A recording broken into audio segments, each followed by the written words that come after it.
Olá, seja muito bem-vindo a mais um vídeo do canal Cult Mix Reborn. Se você ainda não é inscrito, se puder e quiser, se inscreva e ative o sino na opção todas para ficar por dentro de todas as postagens. Gostou do vídeo? Deixe seu like, caso queira ajudar o canal, comente, nem que seja com um emoji, e compartilhe com quem você acha que vai gostar também. E se não gostou, deixe o dislike, faz parte da vida. Hoje o assunto é livro. Um livro altamente recomendável, sem ressalvas. Qualidade literária, maestria em mesclar ficção e vida real numa narrativa que trata de uma parte importante da vida do maior músico de todos os tempos. Paralelamente ao desenrolar dos eventos que aconteceram realmente, uma trama sobrenatural que envolve o eterno embate do bem contra o mal. No meio disso tudo, pessoas comuns que poderiam muito bem fazer parte do seu círculo de amigos, mas que acabaram convivendo com o ser humano singularíssimo que foi Johann Sebastian Bach. Voltando um pouco no tempo, eu quero registrar que em 2021 tive a honra de fazer parte do primeiro projeto literário do meu amigo Sandro Souza, violonista com formação acadêmica e professor de violão que desde então acumula mais essa faceta do seu talento escrevendo boa literatura. Fiz a capa e a revisão do livro Amizade entre a literatura e a realidade, um belíssimo exemplar que trata desse sentimento que une as pessoas de modo desinteressado e sincero. O livro engloba amizades reais e fictícias, tanto amigos do autor quanto celebridades como os amigos escritores C.S. Lewis e John Ronald Reuel Tolkien, respectivamente criadores das obras-primas As Crônicas de Nárnia e O Senhor dos Anéis.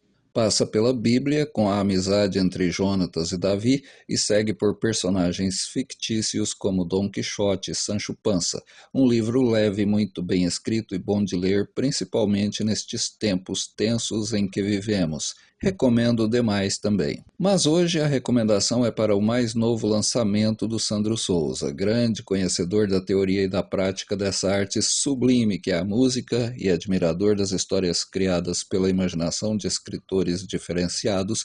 Sandro mesclou as duas coisas nesse livro.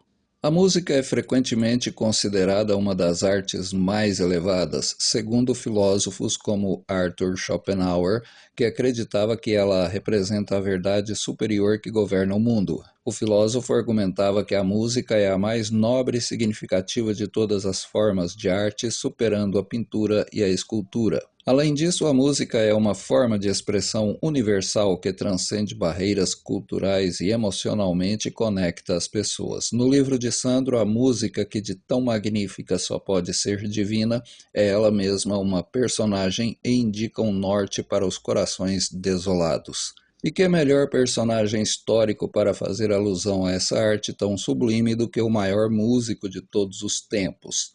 E não sou eu quem digo, não. Vários estudiosos e entendidos no assunto já disseram isso, além de publicações como a conceituada revista Rolling Stone.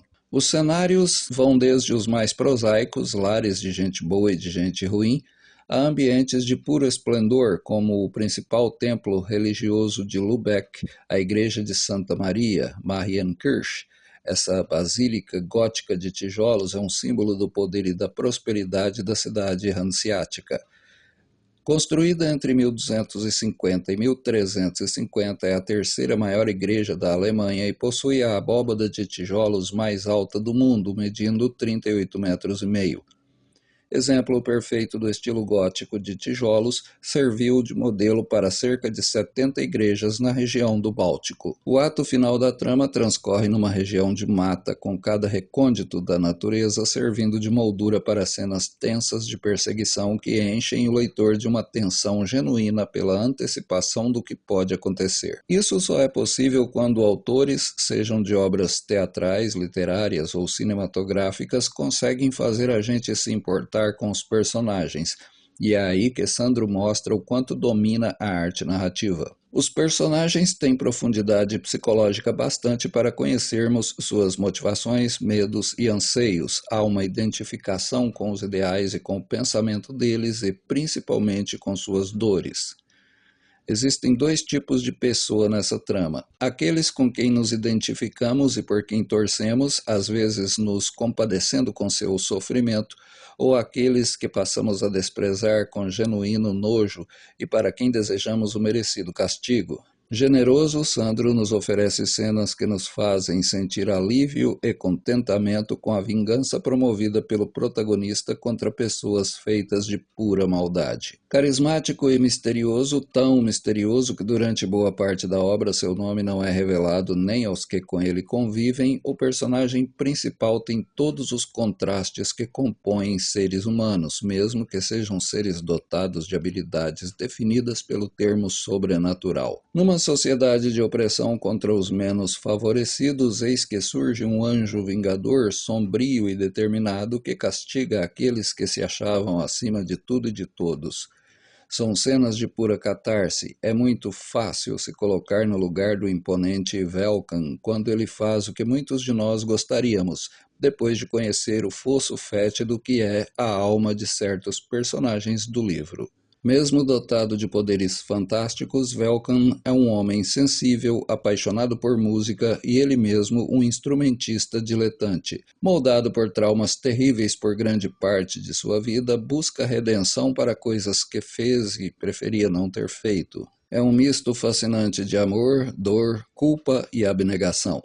Há nele traços de conhecido personagem chamado Solomon Kane, mas, enquanto Kane tem aliados e inimigos sobrenaturais, Velkan é o sobrenatural. Personagens históricas existem no livro e são fascinantes. Johann Sebastian Bach é mostrado nos tempos em que ainda não era o gigante que viria a ser, alguém em busca de seu destino. No início do século XVIII, era um jovem compositor e músico com um apetite voraz por aprender com mestres e aprimorar sua arte. Em outubro de 1705, solicitou permissão aos seus superiores para deixar seu posto inicialmente por um mês e ouvir a música de Dietrich Buxtehude. Nas palavras ditas pelo próprio Bach, para compreender uma coisa e outra sobre sua arte. Naquele mês, Bach deixou seu posto nas mãos de seu assistente e partiu para a jornada de 400 quilômetros, feita a pé, da cidade de Arnstadt até Lübeck. Buxtehude era naquele tempo um organista de 68 anos que estava se aproximando do fim de sua carreira. Mas não é um organista qualquer, assim como o caminhante Bach não era um compositor jovem qualquer.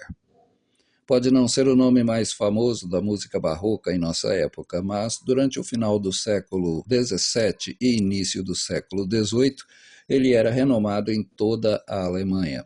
Além de Bach, gente como Handel e outros nomes hoje conhecidos viajaram para Lübeck com o propósito expresso de visitar o velho mestre. A amizade que se desenvolve entre os dois músicos bem poderia estar no livro anterior de Sandro, tão bela e forte ela é. Existem personagens femininas marcantes no livro. Artemis e Justine são exemplos de mulheres fortes, inspiradoras.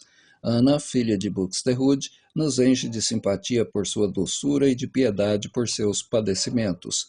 Para mim, como leitor, é a personagem feminina mais marcante, e eu me emocionei com sua trajetória, quanto mais que se trata de uma vida de verdade. Do lado do mal, o destaque é Lilith, cuja maldade imensurável não se revela como fruto do sofrimento pelo qual passou ou se já preexistia desde sempre.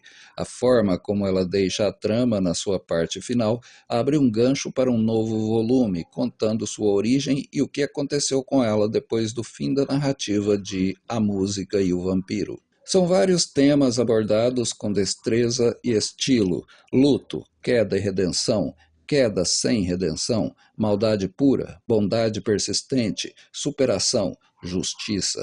E entre trechos de puro deleite, por meio de diálogos tocantes, alguns filosóficos, há espaço para a ação frenética nas cenas de embate entre Velkan e seus inimigos, humanos ou não. É um livro que vale por vários, apesar de suas poucas páginas, que deixam um gosto de quero mais.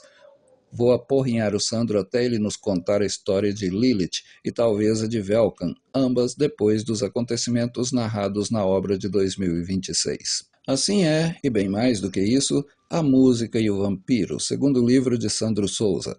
Num trabalho gráfico primoroso da editora Hope, suas 170 páginas trazem capítulos breves de leitura fluida e cada parte dá um gancho que nos leva à próxima. Entre os capítulos, ilustrações adequadas a cada clima.